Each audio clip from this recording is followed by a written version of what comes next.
ডুমুরডাঙ্গা গ্রাম।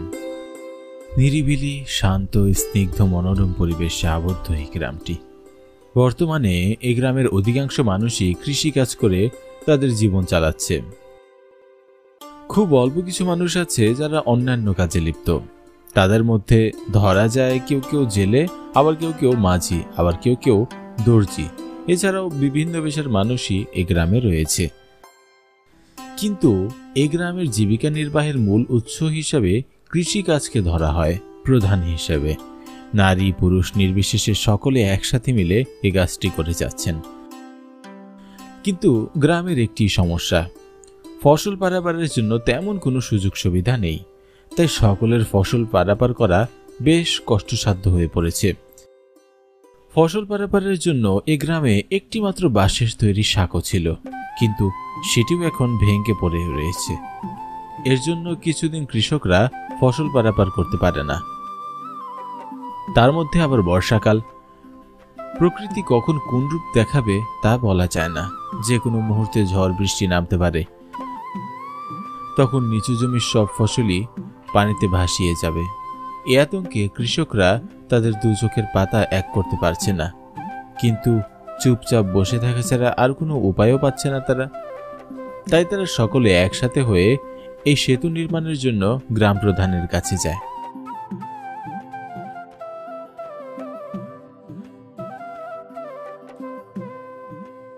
আয় আয়, তোদের জন্য অপেক্ষা করছিলাম। তা বল, কি খবর? চাষাবাদ কেমন চলছে?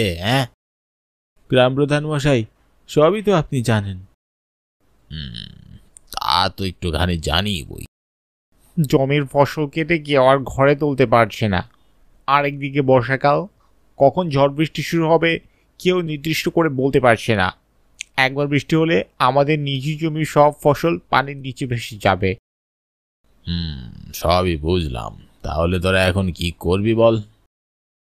আমাদের একার তো আর সামর্থ্য নেই সাঁকো ঠিক করার।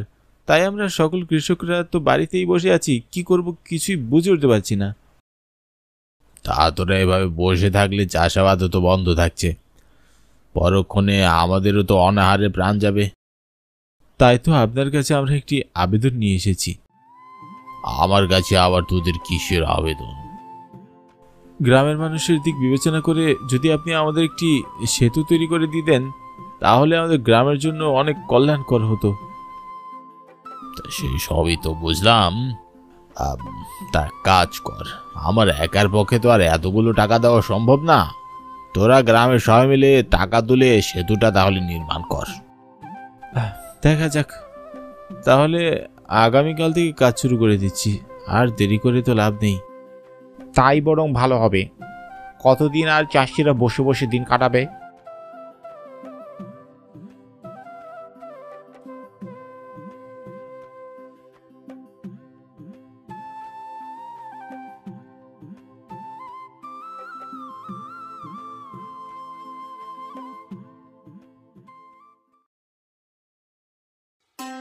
অনেকদিন অপেক্ষার পর আমাদের স্বপ্ন আজ পূরণ হলো। এখন থেকে চাষাবাদে আর কোনো বাধা থাকবে না। মুক্তভাবে চাষাবাদ করতে পারবো। আমাদের আর কোনো ভয় থাকবে না। ফসল নষ্ট হওয়ারও কোনো আতঙ্ক থাকবে না। আগে যেমন ভারী ফসল নিয়ে যেতে সাঁকো ভেঙে যাওয়ার আশঙ্কা থাকতো, এখন আর সেটা থাকবে না। নির্দ্বিধায় আমরা চাষাবাদ করতে পারবো।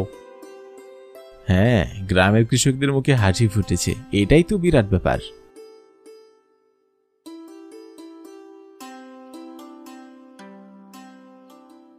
সবাই মিলে কি এত সলা পরামর্শ হচ্ছে শুনি? ওই তেমন কিছু না গ্রাম প্রধান মশাই। সবাই মিলে এই সেতু নিয়ে কথা বলছিলাম। তা কি কথা শুনি? আমাদের স্বপ্ন পূরণ হয়েছে গো গ্রাম প্রধান মশাই।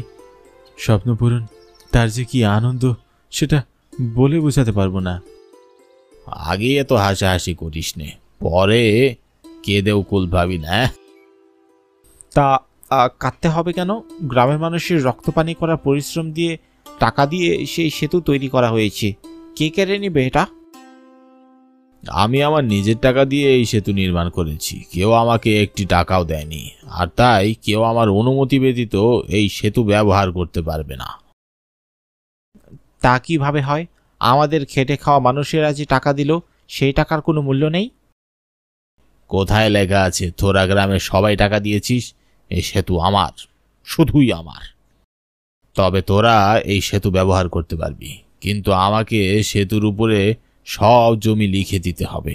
তারপর তোরা নিজের মতো চাষাবাদ করবি, কেউ বাধা দিবে না। কিন্তু আমাকে তোদের ফসলের 3 ভাগের 2 ভাগ দিতে হবে। তবে আমরা কি করে খাবো? আমাদের না চলবে সংসার, আর না ফলাতে পারবো বীজ। না গ্রাম প্রধান মশাই, এই আর্জি আমরা মানব না। আমাদের তাহলে না খেয়ে মরতে হবে। তবে তোরা কেউই সেতু ব্যবহার করতে পারবি না। এরপর সকলে সেখান থেকে চলে যায়।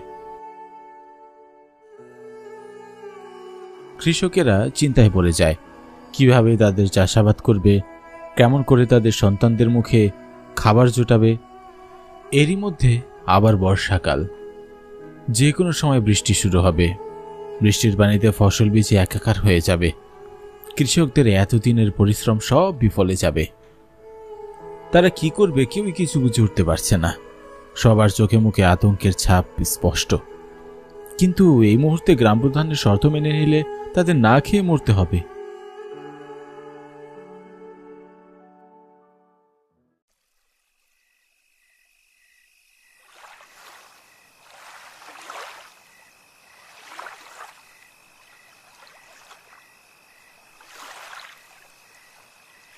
কার কত বড় সাহস, আমি নিষেধ করার পরও সেতুতে উঠেছে।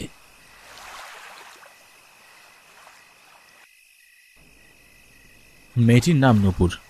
সে গ্রামে নতুন এসেছে। গ্রামের আচার আচরণ কিছুই জানে না সে। শহর থেকে তার নানু বাড়িতে বেড়াতে এসেছে। এই সেতুতে যে অনুমতি ছাড়া ব্যবহার করা নিষেধ, সে এটি জানে না। সে প্রায় 5 বছর পর গ্রামে এসেছে, তাই গ্রামের প্রতিটি আনাচে কানাচে ঘুরে বেরিয়ে দেখছে। গ্রামে ঠিক 5 বছর আগে যে দৃশ্য সে দেখেছে তার কিছুই তার চোখে পড়ছে না। সবকিছুই পাল্টে গেছে।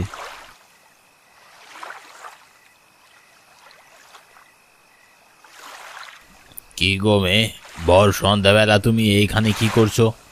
জানো না এই সেতুতে পা দেওয়া নিষেধ? না তো, আমি কেমন করে জানবো? এই গ্রামে তো আমি প্রায় 5 বছর পর এসেছি। ভুল করে যখন সেতুতে পা দিয়েছো, তবে তার মূল্য তো তোমাকে দিতেই হবে। আমার ভুল হয়ে গিয়েছে গ্রাম প্রধান মশাই, আমাকে মাফ করে দিন। আমি আর কখনো সেতুতে পা দেব না। বললাম না, ভুল যখন করেছো তখন তোমাকে মূল্য দিতেই হবে। আমার কাছে তো কোনো টাকা পয়সা নেই। এইবারের মতো আমাকে ক্ষমা করে দিন দয়া করে। বেশ খানিকক্ষণ এ নিয়ে তর্ক হতেই এক পর্যায়ে গ্রাম প্রধান মেয়েটিকে ধাক্কা দিয়ে ফেলে দেয় ডাঙ্গায়। মেয়েটি সাঁতার না জানায় সে সেখানে ডুবে মারা যায়। মেয়েটি বাঁচার জন্য অনেক ছটফট করছিল, কিন্তু সে কোনো উপায় খুঁজে পায় না। গ্রাম প্রধান মেয়েটিকে ধাক্কা দিয়ে সেখানে মেরে চলে যায়। তিনি একবারের জন্য ফিরে তাকায় না। তিনি ভেবেছিলেন মেয়েটি সাঁতার জানে, পানি থেকে উঠে আসতে পারবে, কিন্তু মেয়েটি সেখানেই ডুবে মারা যায়।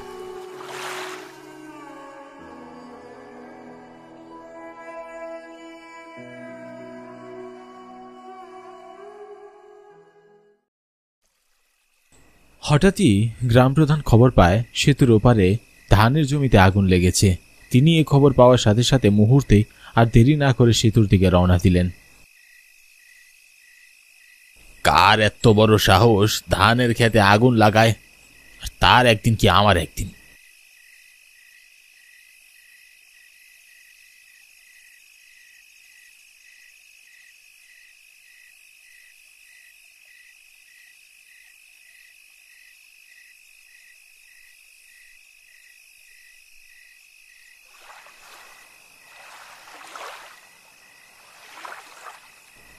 গ্রাম প্রধান সেতুর কাছে এসে দেখলেন ওপারে দাও দাও করে আগুন জ্বলছে।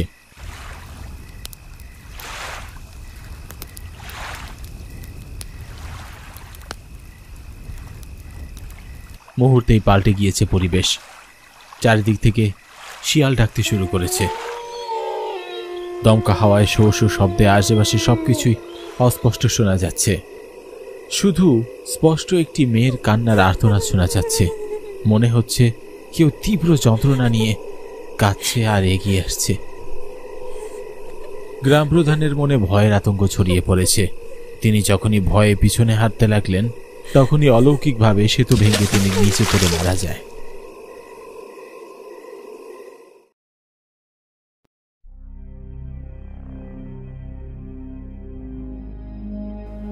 আমি অরবিন্দ ঘোষ। পড়াশোনা শেষ করে এই কিছুদিন হলো চাকরিতে জয়েন করেছি। চাকরিতে আসার পর থেকেই যেন চাপটা আরও বেড়ে গিয়েছে। সারাদিনের নানান কাজের চাপে মায়ের সাথে কথাই বলা হয়ে ওঠে না। মায়ের সাথে কথা বলার জন্য মনটাও বেশ অস্থির হয়ে থাকে। কিন্তু আজ হঠাৎই মা কল দিয়ে বলল, গ্রামে নাকি খুব অসুখ করেছে। কাউকে একবার সে অসুখ ধরলে আর ছাড়ে না, একেবারে মৃত্যু অবধি নিয়ে চলে যায়। আমাকে বাঁচা বাপ, বাঁচা। এইভাবে কাঁদো কাঁদো কণ্ঠস্বরে মা আমাকে কথাগুলো বলেই ফোনটা কেটে দেয়। প্রত্যুত্তরে আমার একটি কথারও অপেক্ষা করে না। সাধারণত মা তো এমনটি করে না, তাহলে আজ কি হলো? হয়তো আতঙ্কে অনেকটাই ঘাবড়ে গিয়েছে। প্রায় মাস 6 হবে মায়ের সাথে দেখাও হয় না। যত দিন যাচ্ছে কাজের চাপ ততই বেড়ে যাচ্ছে। যখন একটু ভাবি কাজের ফাঁকে মায়ের সাথে গিয়ে দেখা করে আসব, তখনই উদ্ভট সব কাজ এসে হাজির হয় চোখের সামনে। আর তাই যাওয়াও হয়ে ওঠে না। তাই মায়ের সাথে দেখা করার আশা ছেড়েই দিয়েছিলাম। এইভাবে দিনের পর দিন চলতে চলতে যেন ভুলেই গিয়েছিলাম যে গ্রামে আমারও একটি পরিবার আছে। আমার ছোট্ট একটি বোন রুমনা সারাদিন মায়ের হাতে হাতে কাজ করে। বলতে গেলে মায়ের এখানকার নিত্যদিনের সঙ্গী। কিন্তু তার বিয়ে নিয়ে কথাবার্তা চলছে। রুমনা না থাকলে মা যে একা একা কি করবে কে জানে। যাকগে সেসব কথা। দেখতে দেখতে হেঁটে প্রায় অনেকটা পথ চলে এসেছি।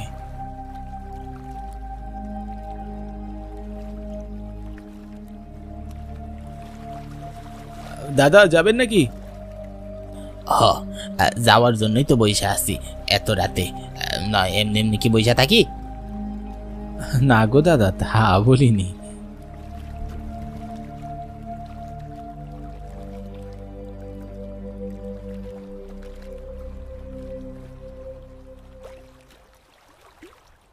কি অবাক করা অপার সৌন্দর্য নিয়ে এই নদীটি। তার আশেপাশে শান্ত নিরিবিলি মনোরম পরিবেশ। কোথাও কোনো আওয়াজ নেই, সব কিছু চুপচাপ নিস্তব্ধ। গ্রামের এই পরিবেশটি আমার খুব প্রিয়। সবসময় যেন ভাবনায় হারিয়ে যাওয়া যায়। চারপাশে তাকালে যেন চোখটাই জড়িয়ে যায়। মন চায় দিনের পর দিন, মাসের পর মাস, বছরের পর বছর এই একদিকেই তাকিয়ে থাকি। হঠাৎ মাঝির কথার আওয়াজে ভাবনাগুলোর অবসান ঘটল। তা বাবু কোথায় যাচ্ছেন? লালবাহারি গ্রাম। লালবাহারি গ্রাম আবার আছে নাকি? ওই তো এখন জঙ্গল হয়ে গিয়েছে। তুমি মনে হয় এখানে নতুন, তাই জানো না। তুমি নৌকা নিয়ে এগোতে থাকো, আমি তোমাকে চিনিয়ে দিচ্ছি।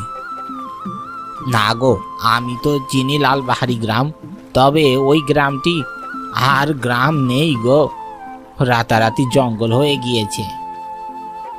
বলো কি তুমি? হ্যাঁ গো। তবে আমার মাঝে বললো গ্রামে নাকি এক অজানা অসুখ নেমেছে। অত শত জানি না বাবু, তবে লালবাহারি গ্রাম যে নেই এটা ভালোই জানি। চলো যাই, দেখে আসি একবার। মাঝির কথাগুলো আমাকে বেশ ভাবাচ্ছে। রাতারাতি আবার গ্রাম জঙ্গল হয় কি করে? কিছু হলে তো মা অবশ্যই আমাকে জানাতো। শুধু তো বললো গ্রামে অসুখ করেছে। জ্যোৎস্নার ঝকঝকে আলোয় নদীর মাঝখানটায় যেন আলোর ঝিকঝিক করছে। চোখটা সেখানেই আটকে গেল। আবারও মাঝির কণ্ঠস্বর দৃষ্টি লঙ্ঘন করল। কে বাবু, রাত তো দেখা মনে হইতাছে অনেক হইছে। এই রাতে লালপাহাড়ি গ্রামে যাওন মনে হয় ঠিক হইব না। আপনি ফিরা যান, কাল সকাল সকাল না হয় আবার আইবেন।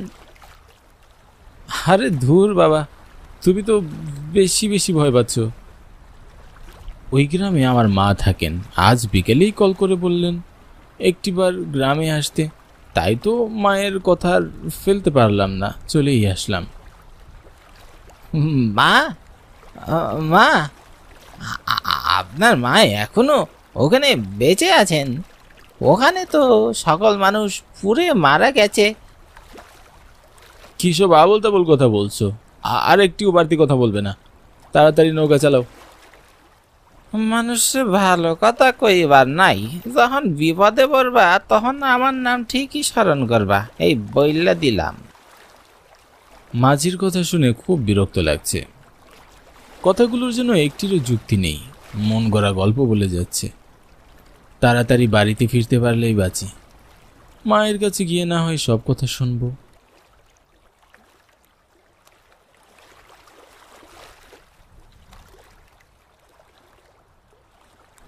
এই যে নেন, আপনার জায়গায় বসিয়ে দিলাম, দেখা শুই না যায়েন বাবু। আমি আর কোনো কথা না বলে মাঝির পাওনা টাকাটা দিয়ে হাঁটতে শুরু করলাম।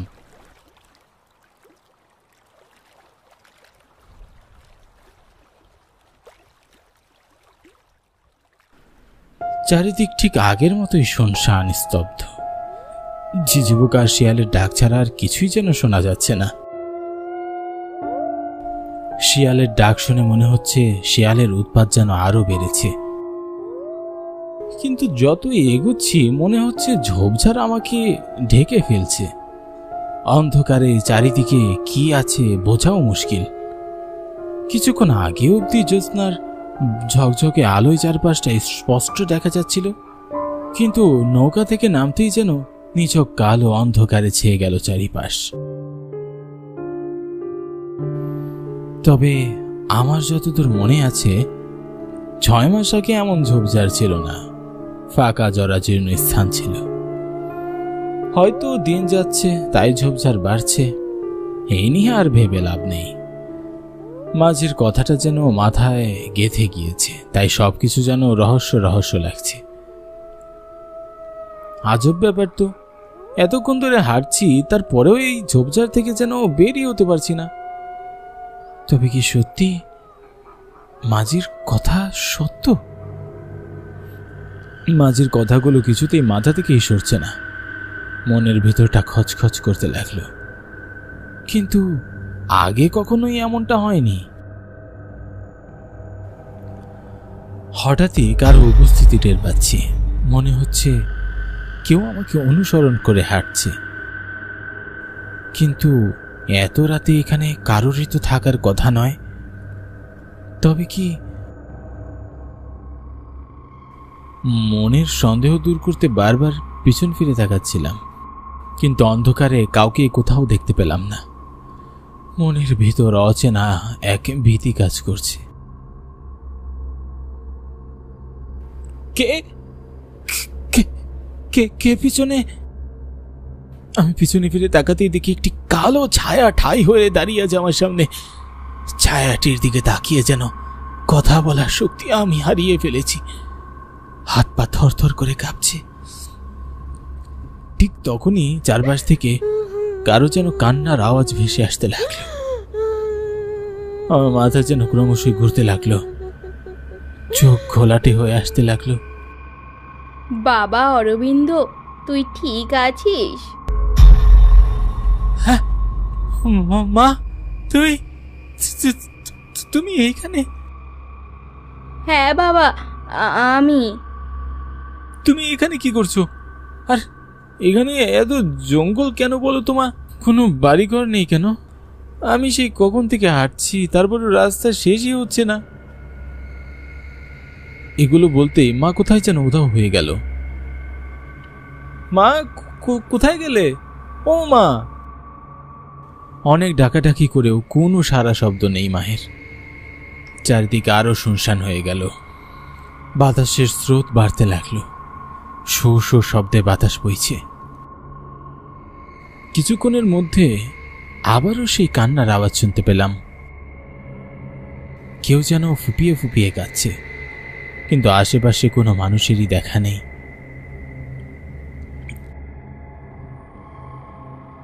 কে কে কাঁদছে? কেউ কোনো কথা বলছো না কেন? সামনে এসো, সামনে এসো দয়া করে। দাদা, দাদা তুই এসেছিস? বোন, বোন কোথায় তুই? তোকে যে আমি দেখতে পাচ্ছি না। আমি আমার চারপাশে তাকিয়ে রয়েছি, কিন্তু কোথাও কোনো মানুষ নেই। কিন্তু স্পষ্ট আমার বোনের কণ্ঠস্বর আমি শুনেছি। বোনের আওয়াজ শোনার পর থেকে ভেতরটা আরো অস্থির হয়ে গেল। বোনকে দেখার চেষ্টাও বেড়ে গেল। কোথায় তুই বোন? সামনে আয় বলছি। দাদা, মা কোথায় গেল বোন? আর তুই এতক্ষণ কোথায় ছিলি? তোকে কেন দেখতে পাচ্ছিলাম না?